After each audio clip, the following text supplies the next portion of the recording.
kita jujur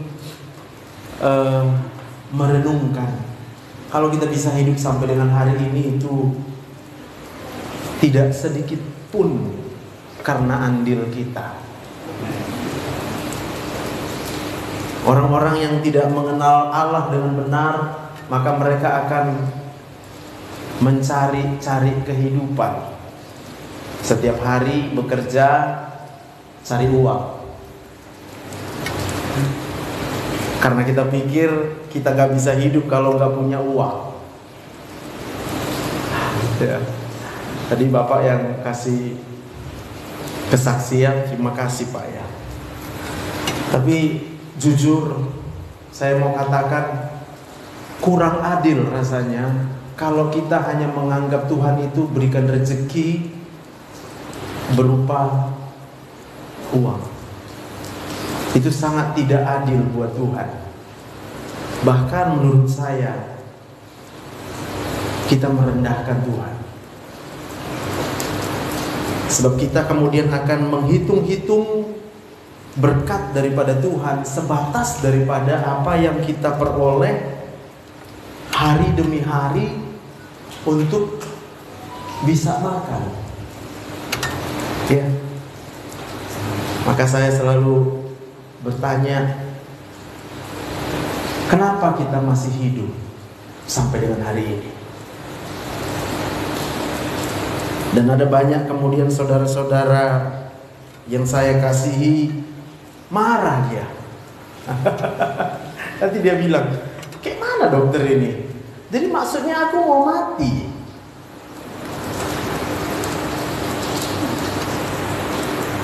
Coba Bapak Ibu tanya di dalam hatinya saat ini, kok saya masih hidup sampai dengan hari ini? Pasti jawabnya nanti banyak gitu. Karena sehat. Saya mau bilang kalau jawabannya karena sehat Pak, ada banyak orang di luar sana sehat-sehat Pak, mati juga. Oh karena ada pekerjaan, jadi kita punya uang. Ada banyak orang di luar sana nggak ada uangnya, Tuhan pelihara. Lalu kemudian ada orang yang kemudian dalam hidupnya stres tiap hari. Mikirnya cuma satu, gimana saya kalau nggak punya uang? Dikejar-kejar pinjol, kredit. Sampai tanpa sadar, saya sih sering bercanda sama pasien. Ini pasien datang udah sedih banget, nantua ya. Sedih, mukanya susah. Lalu tersinggung sedikit, saya singgung sengaja. Wah kayaknya ini masalah uang. Lalu saya dekati dia, saya ambil stetoskop, saya dekatkan ke daerah jantungnya, agak lama dikit itu, pura-pura. Apa? Gimana dokter? Tenang dulu, ini harus serius aku mendengarnya, aku bilang. Kayaknya ada sesuatu yang salah ini dari denyut jantung ibu, aku bilang. Kayak mana? Tunggu ya, kayak gini bunyinya. Dit. Kayak mana kredit? Kredit. Yang dia pikirkan adalah cicilan. Maka bunyinya jadi dit. Ada yang lain bunyinya ada doh jodoh. Mikir anakku kok belum punya jodoh sampai sekarang gitu ya.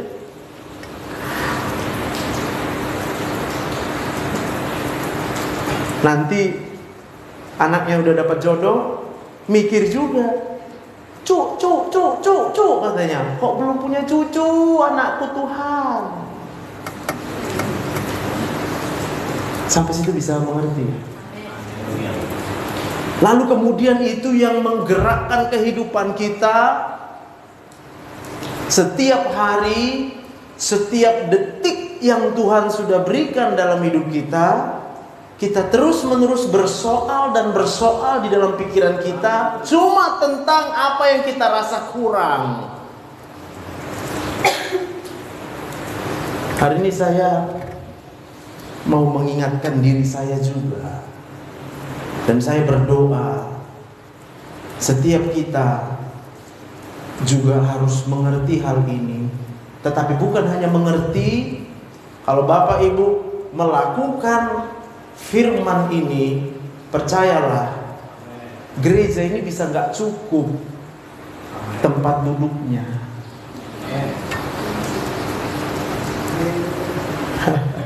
Udah harus tambah kursi nih nantuan nih. Kenapa? Orang kalau lihat saudaranya datang ke gereja, biasalah wajah-wajah muram, susah, sedih, soalnya ingat banyak masalah, ya kan? Lalu kita di sini, oke, haleluya, di dalam gereja. Angkat tangan ya, angkat tangan semua, nggak apa-apa, nggak ada masalah dengan itu. Tapi persoalannya adalah ketika kita pulang dari gereja, seringkali orang-orang di dunia itu kemudian mendapati kita yang rajin ke gereja sama susahnya dengan orang yang tidak ke gereja.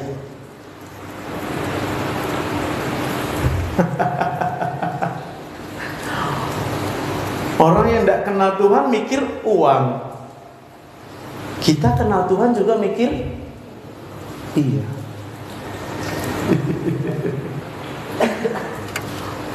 Amsal 17 ayat 22. Amsal 17 ayat 22.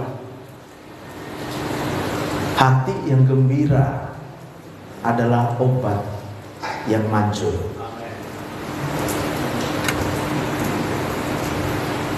Hati yang gembira adalah obat yang manjur. Boleh saya tanya sedikit, tapi jawab sendiri aja. Dalam 24 jam, kalau Tuhan kasih waktu kita 24 jam, katakan kita tidur bisa 8 jam, berarti kita waktu tidur gak rasa apa-apa, gak bisa mikir apa-apa ya Bang. Berarti ada berapa jam tuh? 16 jam.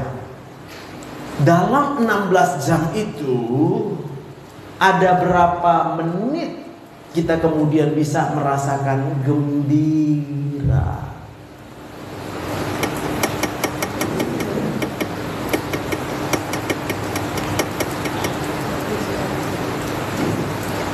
Lalu kemudian ketika ada orang yang sakit, minta sama Tuhan supaya disembuhkan. Dan Tuhan yang bilang ini, bukan saya. Saya kuliah di kedokteran, total waktunya 13 tahun. Baca buku, baca jurnal, semualah apa yang disuruh baca, aku baca. Tapi tak ada satupun kutemukan apa yang bisa menjadi obat yang manjur.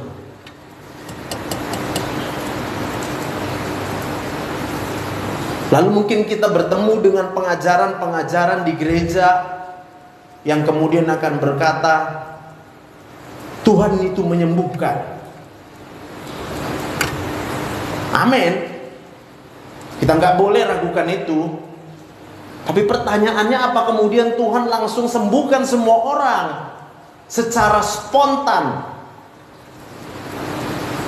Bukankah kalau Tuhan menyembuhkan itu kemudian adalah kehendak Tuhan?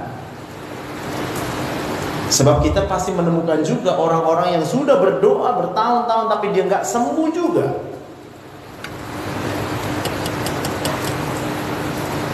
Berarti tetap ada maksud Tuhan.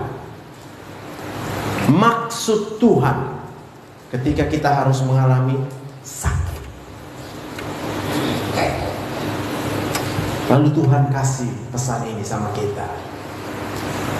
Hati yang gembira adalah obat. Percayalah, detik ini juga pasti semua bisa langsung bayangkan. Bagaimana saya bisa gembira?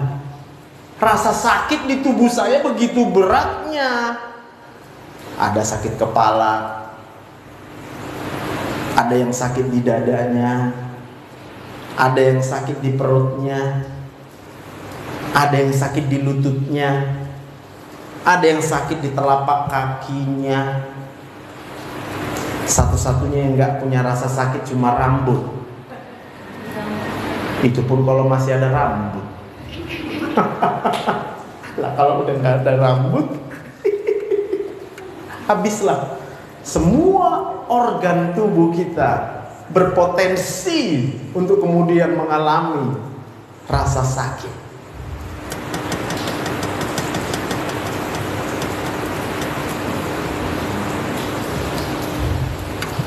Berapa yang mau sembuh? Tapi saya berdoa di sini bukan hanya kita yang sembuh, kita jadi penyembuh. Keluar dari sini kita jadi penyembuh. Kalau hanya untuk menyembuhkan diri kita, coba kita tanya Tuhan, apa sih untungnya kau Tuhan sembuhkan aku? Jangan-jangan jadi rugi Tuhan.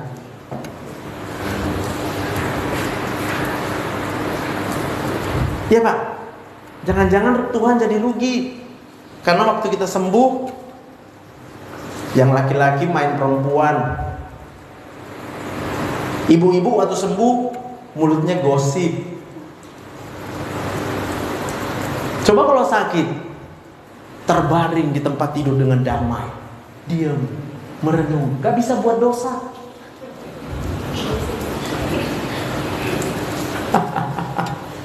Maka kalau ingat Tuhan Yesus pernah ngomong tuh ya, cungkil matamu kalau matamu buat kamu berdoa, penggal tanganmu kalau tanganmu itu buat kamu berdosa, kakimu penggal daripada kakimu membuat kamu membawa ke tempat-tempat yang Tuhan tidak berkenan. Tapi kan kita manusia, benar ya? Mana sanggup kita cungkil mata sendiri? Iya, memang gak sanggup. Maka Tuhan izinkan penyakit. Ada yang jadi buta, terus nangis-nangis tiap berobat. Kapanlah saya bisa melihat lagi dokter? Doakanlah saya. Aku bilang, emangnya aku Tuhan?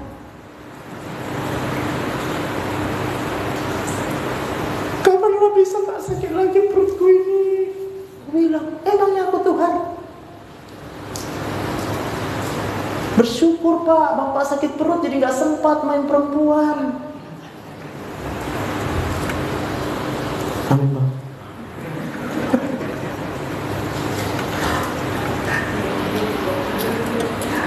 Coba kalau kita sehat, kita gak punya waktu ingat Tuhan. Yang kita ingat cuma apa? Hobi kita. Tiap hari yang kita lakukan hobi. Ada yang ke kedai kopi, ada yang ke kedai tuak, ada yang pergi mancing. Ibu-ibu ada yang hobinya merepet terus, coba. Ada ibu-ibu yang hobi merepet sini? Nggak ada yang ngaku. Nggak ada yang ngaku.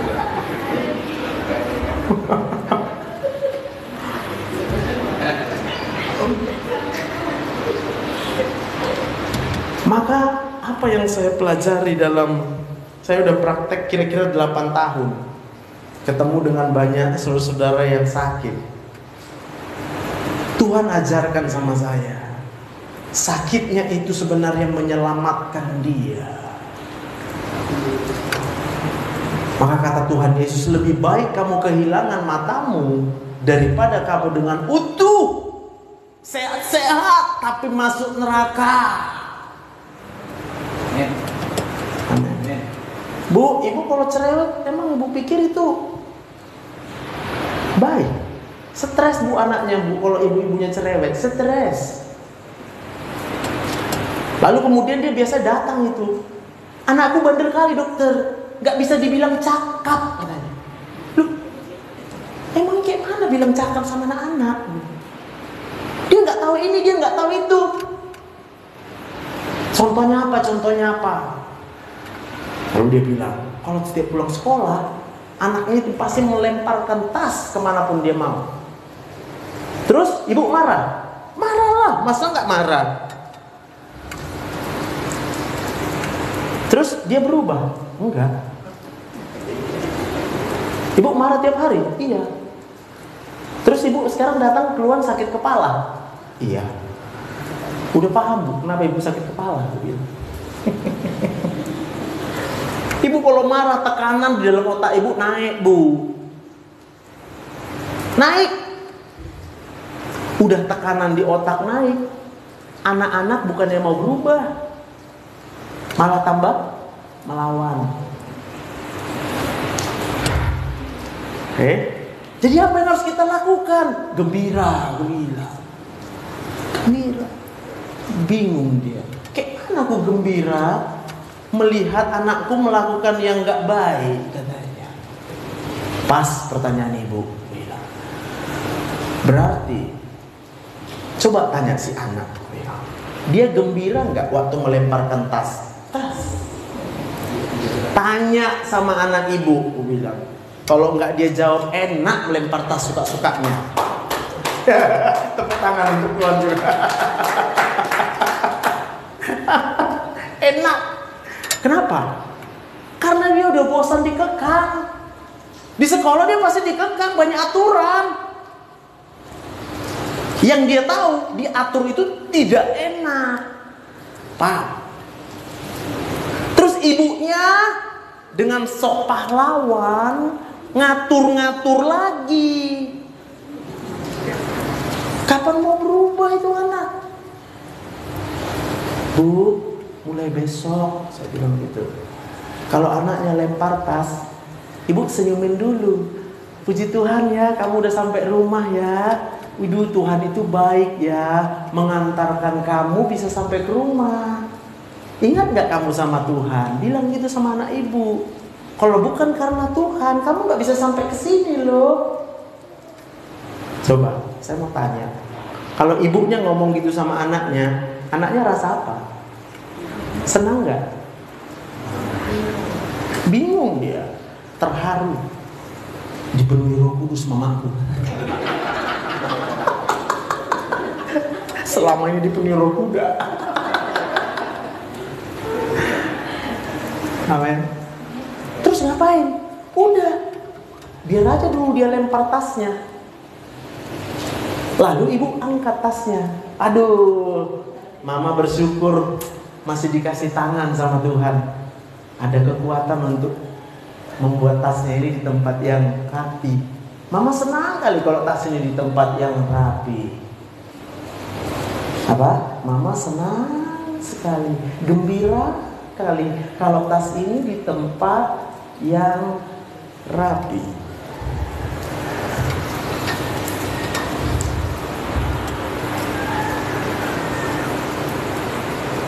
Anak siapapun juga, bukan hanya anak, semua kita di sini pasti akan melakukan semua yang bisa menimbulkan kesenangan.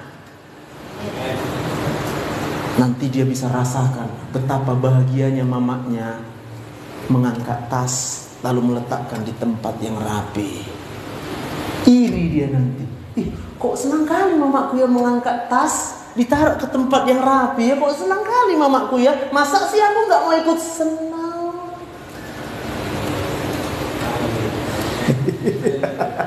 Yang selama ini mamanya marah terus. Kayak gini lah buat, ini baru rapi namanya, ini biar kau tahu ini rapi. Iya itu rapi memang, tapi mama kok marah-marah. Apa yang menyenangkan dengan itu? Amin.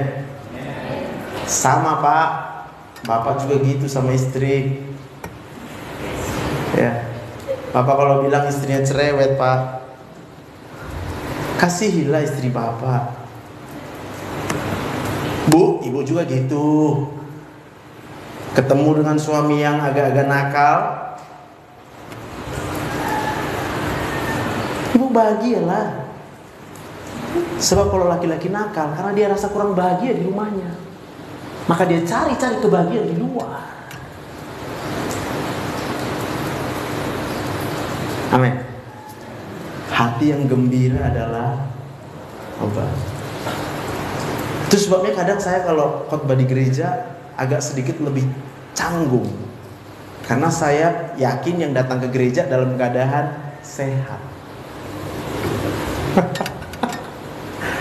Tapi kalau yang datang berobat, setengah dia sehatnya. Di satu sisi punya rasa ego, tapi di sisi yang lain juga aduh tolongin lah aku, tolongin. Jadi kalau ada yang ngikutin TikTok yang saya buat, ada beberapa video yang kemudian dikomen sama orang, ih dokternya kok bisa juga marah katanya. Ku jawab, udah 30 kali dia datang berobat sama aku, gak sembuh-sembuh, aku bilang. Paham? Bebal. Saya berdoa kita di tempat ini gak ada yang bebal. Karena orang bebal gak masuk surga. Jangan tanya kenapa, gak tahu aku jawabnya. Tuhan yang tahu jawabnya. Amin. Lalu bagaimana kita supaya bisa gembira? Coba next slide. Nih, banyak gak kita ketemu dengan wajah seperti ini? Sedih, susah, gak ada pengharapan. Banyak ya. Sampai-sampai ada orang yang bercermin pun dia malas. Nengok muka sendiri dia malas.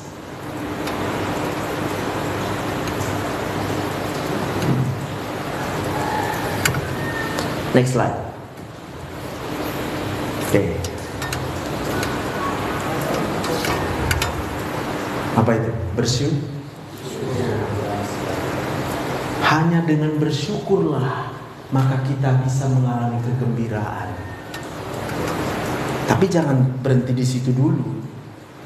Sebab kalau kita bicara dengan orang yang rajin ke gereja, widih, mantap kali lah. Bersyukurnya aku tiap hari dokter katanya. Oh ya?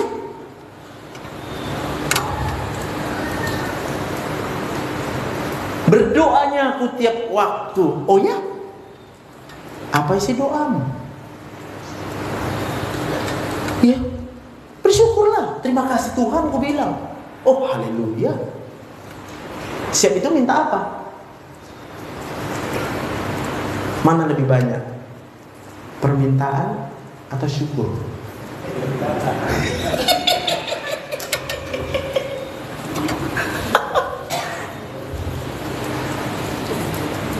Bersyukur rasa cukup. Cukup. Pak, kalau kita masih hidup hari ini rasa apa Bapak? Cukup atau enggak? Ah, yang benar Pak. Nanti siap itu mikir, aduh maunya kayak gini lah. Maunya kayak gini lah. Rasa sama kayak ibu tadi. Punya anak gak cukup sama dia. Dia mau anak yang kemudian bisa rapi, tiba-tiba rapi. Lahir dari kandungannya, lalu bisa pintar merapikan segala sesuatu.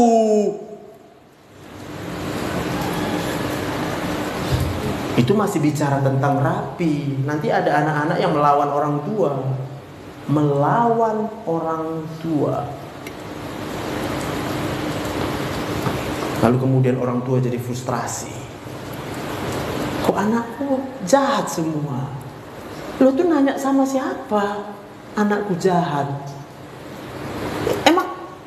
Emangnya anak itu ada? Siapa yang menetapkan anak itu ada? Orang tua.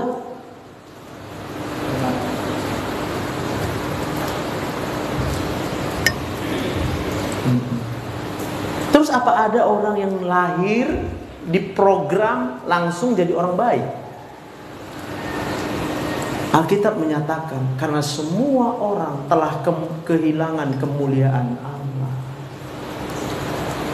Semua yang keluar dari rahim itu sudah membawa benih daripada dosa.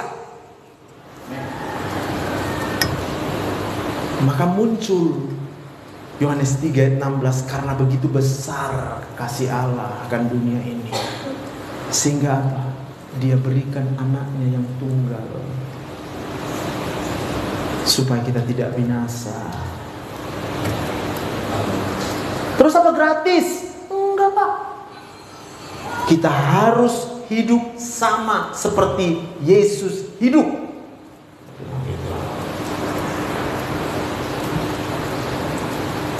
Ada satu ibu-ibu yang kemudian chat saya, dan dia katakan, saya menyesal tidak pernah mengajari anak saya firman Tuhan. Katanya gitu. Terus aku bilang, Bu, gak usah kau nyesal, Bu. Udah canggih-canggih sekarang, ada Google. Gak usah ibu berkor-kor tentang firman Tuhan, ada di Google semua.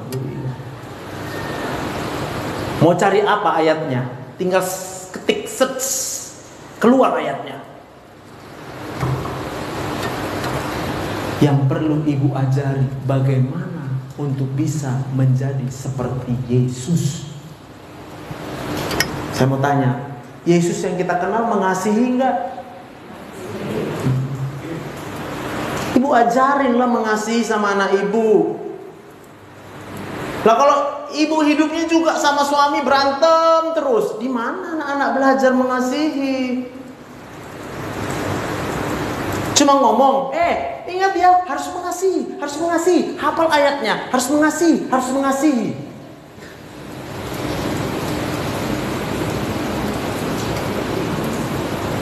Tapi waktu ketemu dengan suami sendiri, berubah jadi Batman. Segala jurus bisa keluar.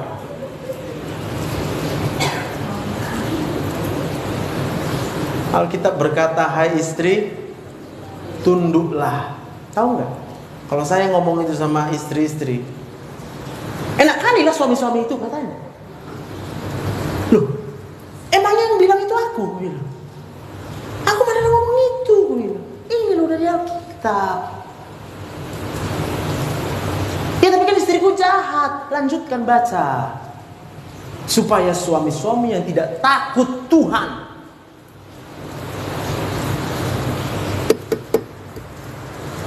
bisa bertobat. Tapi ditambahkan, bukan dengan perkataanmu, hai istri yang cerewet, banyak kali cakap.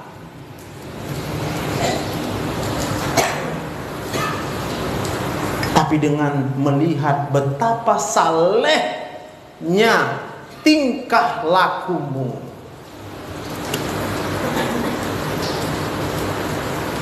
Bagi Tuhan tidak ada yang mustahil. Katakan amin. Bagi orang percaya tidak ada yang mustahil. Katakan amin.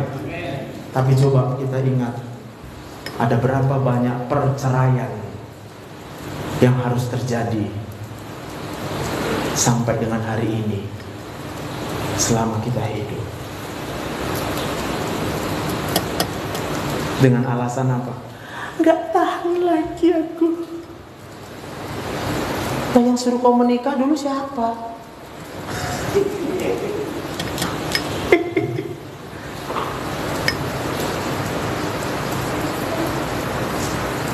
Baru dibilang ya, iya mamaku dulu yang maksa. Nah, tapi banyak sekarang opung-opung yang stres, gak sembuh-sembuh dia dari sakitnya. Kenapa kau susah? Ditunjuknya nanti ini.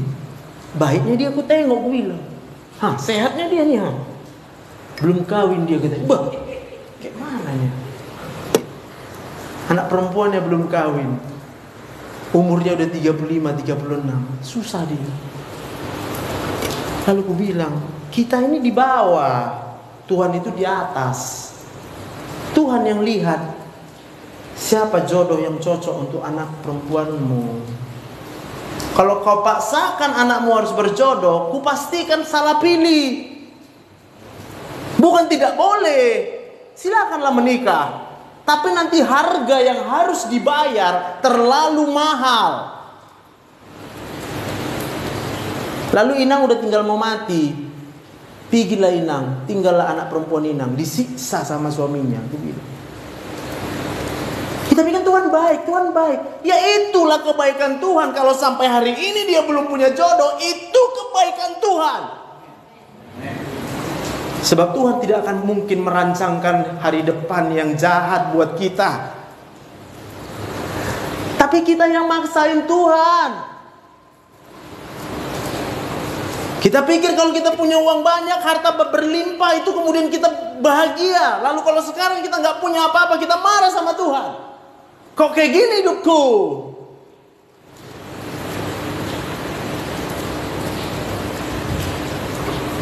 Tadi dalam perjalanan pulang mengantar anakku melayani di sekolah minggu di JC, teringat aku.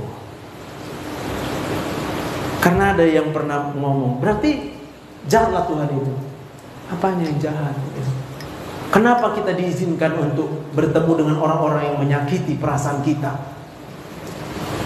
Karena selalu aku bilang, kita harus hidup mengikuti kehendak Tuhan. Aku bilang.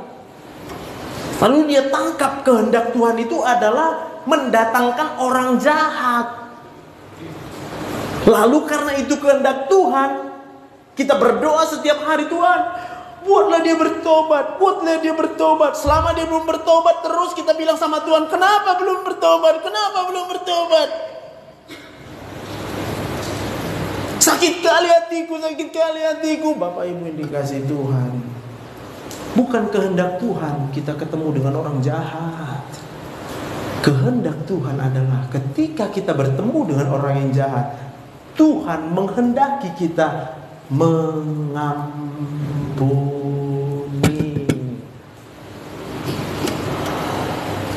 Jadi jangan berdoa untuk orang jahat itu bertobat. Berdoalah supaya kita mengampuni dia. Karena kalau kita tanya sama Tuhan, kenapa? Kenapa? Berarti kita marah sama Tuhan. Kita mengeluh sama Tuhan. Lalu kita kehilangan sukacita. Gak gembira lagi hati kita. Karena yang kita pikirkan cuma orang yang jahat. Yang kita pikirkan cuma sakitnya tuh di sini. Ini fakta, Pak. Kita bisa berdoa berjam-jam hanya untuk menyatakan betapa sakitnya hati ini. Pas Mai. Kalau ada satu album 12 lagu, kalau untuk cerita tentang sakitnya hati ini, Kak, laku album kita itu, laku. Tapi coba kalau lagunya nanti untuk mengikuti kehendak Allah, nggak laku lagunya itu. Nggak zaman lagu itu katanya. Tapi kalau lagu yang untuk diberkati Tuhan, diberkati Tuhan, diberkati. Kalau sakit, Tuhan salah. Nggak ada uang, Tuhan salah. Walaupun dengan cara yang lembut. Tidak bersyukur artinya kita memohon, meminta, mengharapkan, bahkan kita bisa ngomong mengimani Tuhan memberikan apa yang kita harapkan. Loh, apa yang kita mau gitu? Kalau kita doa, kita bilang sama Tuhan apa yang kita mau. Loh, siapa kita? Yang kita mau itu coba, Pak, pas yang kita rasa masih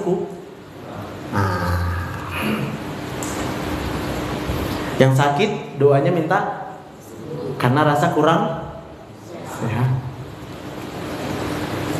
Yang lagi punya utang doanya minta apa? Ya minta uang kan? Karena rasa kurang uang. Yang istrinya jahat, Pak, ya kan? Minta apa sama Tuhan? Istri baru lah. Maka selingkuh dia.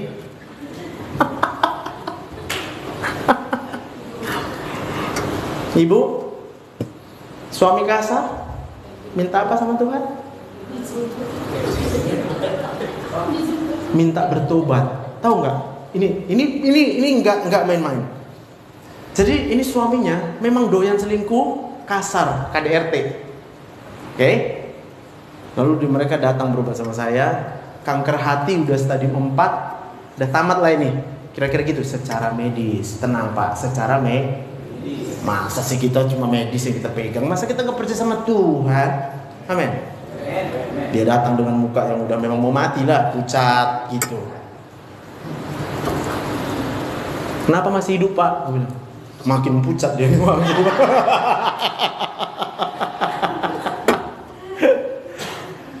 Singkat cerita, dia udah mau nerima, berubah konsep, melihat kehidupan. Lalu saya mengarahkan ke istrinya. Itulah Dok. Kenapa? Jahat kali dia dulu. Apa doamu? Kudoakan dia supaya bertobat, nggak buat jahat lagi. Ya sudah, bersyukurlah kau enakan udah dijawab Tuhan doamu. Diam dia. Orang kalau udah kanker hati kayak gini bisa apa lagi? Selingkuh, mau selingkuh apa? Harusnya dulu ibu berdoa supaya ibu yang bisa tunduk sama suami, kasihi suami ibu. Jangan berdoa Tuhan tobatkan suamiku. Ya ditobatkanlah. Kena kanker liver stadium 4. Dokter semua udah bilang udahlah, makan enak lah. Dijaga pun makanan mati juga lagi, lebih cepat lagi matinya. Kata udah makan enak aja. Bisa paham maksudku? Lalu ibu itu nyadar, andai kata dari dulu dia berdoa supaya dia bisa jadi istri yang tunduk kepada suami. Terus aku bercanda juga, Bu, kalau suami mau melayang tangannya Bu, ibu tunduk Bu, selamat ibu.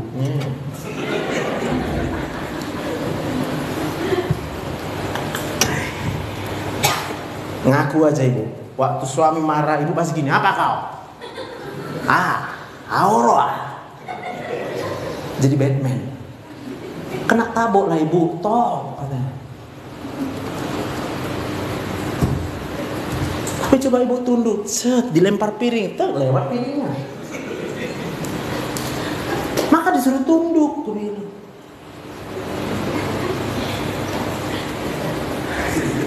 Tawa ibu. Bu, nanti di RT terdekat Bu, ibu harus jadi pembicara kayak aku Bu. Buat kumpulan, sekarang saya mau buat kumpulan janda senang. Yang boleh masuk hanya yang janda, tapi bahagia karena ada Tuhan. Jadi kalau masih punya suami bisa. Yang memang dia sudah siap. Suaminya mau sejahat apapun dia harus tetap berbahagia di dalam Tuhan. Satu kumpulan kita. Jadi asal jumpa kita cuma senyum-senyum, ketawa-ketawa, puji Tuhan, haleluya. Udah jadi apa kau sekarang? Coba selama ini jumpa suaminya yang istri yang suaminya jahat, jumpa lagi dengan yang lain. Waduh, tahu nggak suamiku? Suamiku lebih jahat lagi. Suamiku juga. Terjadilah perkumpulan istri-istri yang tidak mau tunduk kepada suami.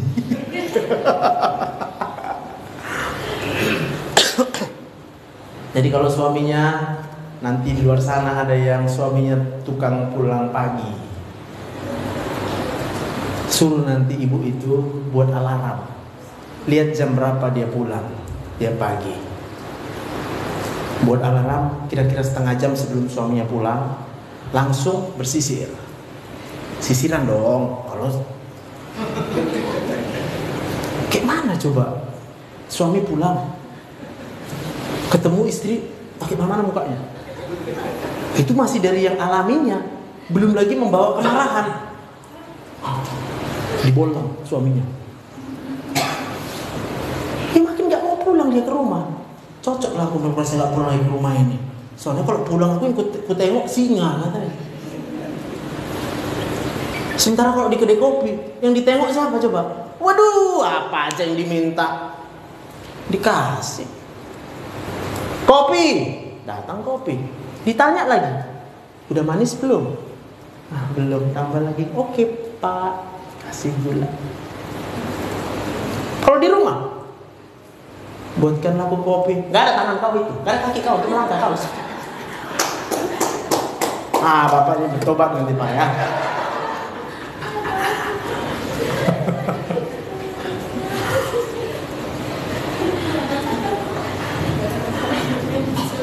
Jadi yang kadang yang membuat kita susah diri kita. Kita berpikir kita itu disusahin orang lain. Bukan. Tuhan itu baik. Tuhan gak pernah salah rencananya. Tuhan tahu apa yang kita butuhkan. Tak usah ajari Tuhan untuk memberikan apa yang kita butuhkan. Tak usah ajari. Tuhan tahu siapapun kita memerlukan kasih sayang. Amin. Sekarang aku tanya, kurang apa kasih sayang Tuhan sama kita? Kita bikin aku miskin, gak punya uang. Saya mau bilang, kalau ada orang yang berani ngomong gitu ya, itu orang paling sombong. Aku susah hidupku, gak ada uang, gak ada pekerjaan. Hitung dulu berkat Tuhan, aku bilang. Jago dia ngomongnya bang. Oh iya, berkat Tuhan gak terhingga. Oh iya, tak terhingga lah dok. Mana ada orang bisa hitung berkat Tuhan? Kau bilang. Dengan kata lain, kau sebenarnya gak pernah berusaha untuk melihat apa yang sudah Tuhan berikan samamu. Ku ambil kalkulatorku, ku tanya sama dia, berapa umurmu? Nanti dibilangnya, anggap 50 tahun ya. 50 tahun. Mana kalkulatorku di sini? Kalkulator. Kok payah kali kalkulator? Udahlah. Siapa yang punya kalkulator situ hitungkanlah dulu untuk 50 tahun ya. Harga oksigen paling murah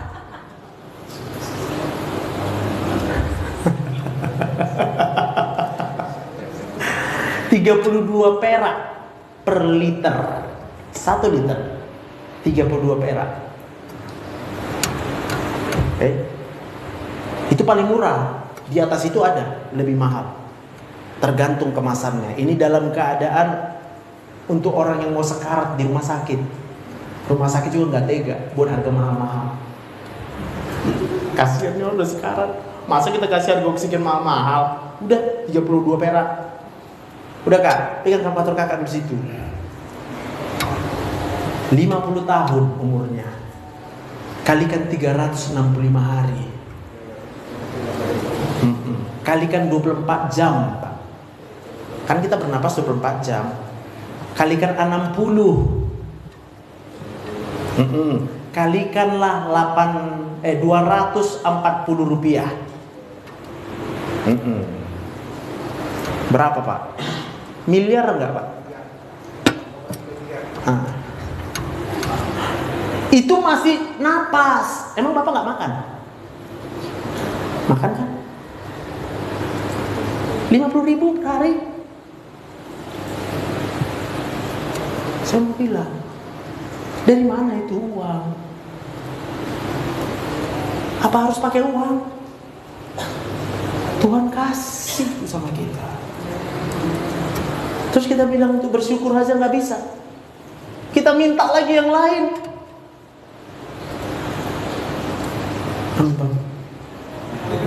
Maka saya bilang, kalau ibu sakit jangan minta sembuh. Bersyukur saja. Ya nanti.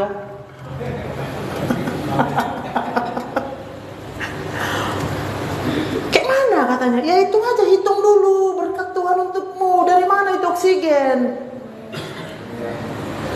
6 menit oksigen nggak masuk ke badan kita, mati total kita. 6 menit. Nah kita hidup udah 50 tahun. Apa kira-kira Tuhan nggak pengen gitu? Berhentikan dulu 6 menit sama kawan ini. Bosan kali aku nengok dia. Asal datang mengeluh. Asal datang cuma sedih. Maka saya selalu bilang, orang yang mukanya sering sedih itu tak tahu bersyukur sama Tuhan. Kayak Tuhan yang salah. Tuhan salah apa? Udah dikasih hidup. Tepuk tangan untuk Tuhan. Ya, jadi kalau ada orang jahat sama kita, kita santai aja. Apa yang Tuhan berikan untuk kita itu luar biasa, dahsyat. Ya udahlah, buat kau lah situ. Kita bilangnya gitu, baen. Lalu kita tanya sama Tuhan, Tuhan apa mau kubuat untuk orang ini? Maka Mazmur 23 dikatakan, Ia menyediakan hidangan di hadapan lawanku. Dijadikan Tuhan kita berlimpah-limpah supaya bisa kita makan sama orang-orang yang jahat sama kita. Tepuk tangan untuk Tuhan.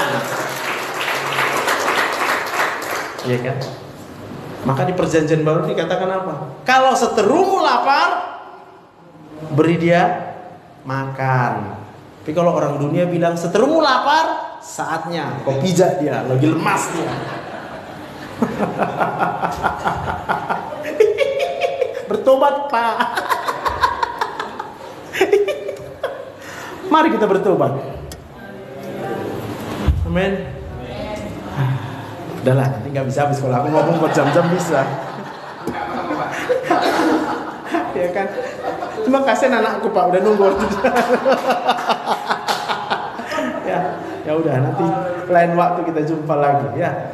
Tapi nggak usah pun jumpa kita, diizinkan Tuhan itu ada TikTok itu. Ya, tolong dibagi sebanyak-banyaknya. Siapapun pasti ada orang yang akan tertolong. Dan kalau dia pun nggak tertolong, saya buka juga line WA di WA saya.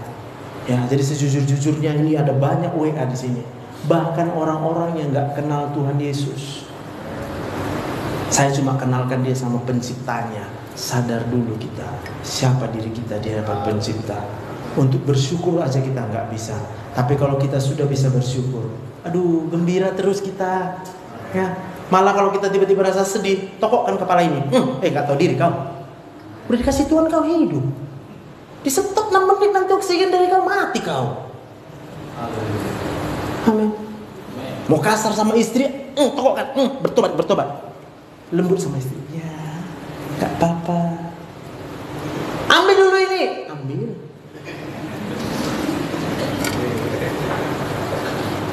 Ya kan Pak, Bapak seringkali disuruh istri berarti. Tandanya kita bertobat, bersyukur sama Tuhan. Udah, lawan kedagingan ini. Memang nggak enaknya. Awak udah capek, disuruh-suruh lagi, nggak enak Pak. Tapi kalau Bapak ingat, Bapak masih hidup sampai dengan detik itu adalah pemberian Tuhan.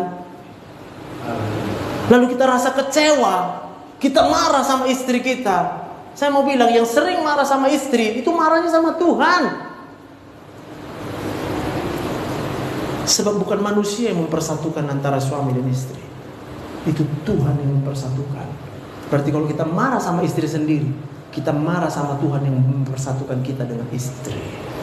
Kita marah sama Tuhan. Siapa kita? Amin. Yang suka marah-marah sama anak-anak tadi bertobat kan?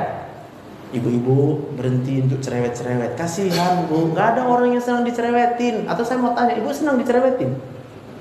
Apa Bu? Oh tidak, bertobat ya Bu ya. Mulai hari ini gak cerewet-cerewet lagi. Aku pengen nyanyi, bisa nyanyi kita? Boleh. Bang minta tolong Bang, musiknya Bang. Lagunya Besar Anugerah boleh. Kita hidup sampai hari ini hanya karena anugerah Tuhan. Tidak ada yang lain ya. Kita ingat itu setiap detik. Saya mau katakan detik hitungannya Pak ya. Detik. Yang merasa hari ini hidupnya gagal, hidupnya hari ini disakiti, dikecewakan, hitung berkat Tuhan. Tiap detik kok Tuhan mau. Apa sih untungnya Tuhan?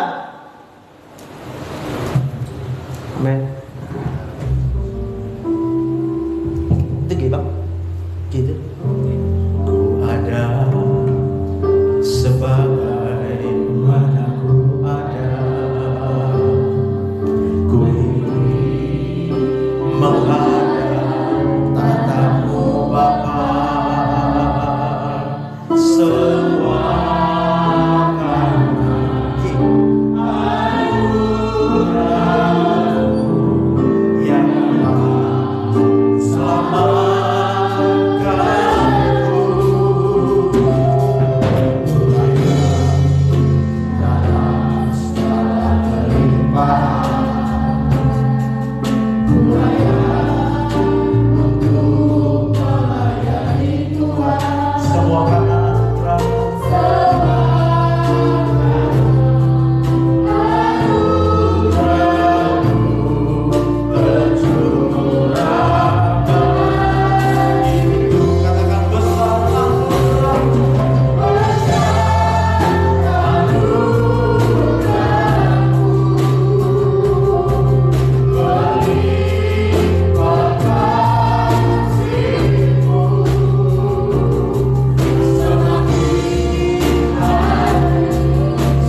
percaya diberkati Tuhan.